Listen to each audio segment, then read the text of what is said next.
中國政府有公布出入境的新規定，預計9月中旬就要來實施啊。即馬外界就解讀講，這袂輸是鎖國咧。咱陸委會是警告講，這中共呢是甲現有的管制變作是白紙黑字。咱台灣人若準備過去，一定要愛注意家己的安全。中共當局7月底公布國務院關於出境入境管理的規定，以維護國家主權、安全甲發展利益為理由，大幅擴張人民出入境的管理。陸委會主委屈水成示警，新規定是甲原底就有的管制明文化，台灣民眾到中國恐驚會面臨更加嚴重的人身安全風險。禁止你出境，就禁止你出境，沒有法定的要件，沒有清楚的法律規範。條文規定，中國公民若是佇海外做互人認定有危害國安，還是離境活動，返來中國了後，當局就會當禁止3天內擱再離境。當然，旅客出境的時，海關有權力問原因，甚至要求檢查手機、電話的電子數據。民進黨立委蘇巧慧認為，中國已經明顯進入維持穩定大過一切的狀態。話講，陸委會應該對咱國的國民有更加全面的宣導。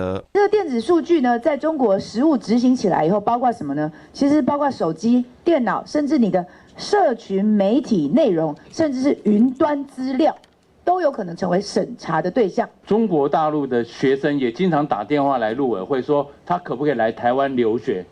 但是你們的出入境管制就是不讓他來。這是公布的入出境的新規，它也是說在既有的鉗制人民的這些手段上，加上一個法制化的外衣。經濟監察委員指出，中國最近繼續透過各項科學研究、在地比賽等等的手法，吸引台灣青少年學生到中國交流。不過，為人數來看，是濟過中國學生來台灣，除了無平衡以外，漏報的情形嘛真嚴重。陸委會表示，會繼續會動教育部增進登錄平台的功能，嘛強調中國的統戰已經是為紅顏掠起，會繼續強化識讀教育。現在到底有多少的學生或者是多少的學校沒有通報的數量，你沒有掌握嗎？由於教育部主管機關他比較常去做宣導，現在通報量比較多了。在這個情況當中，他有說要推動大陸的識讀教育。那大陸的識讀教育它的範圍多大？去之前要先讀完這筆識讀教育，他有然後才可以去大陸做交流。會比較適合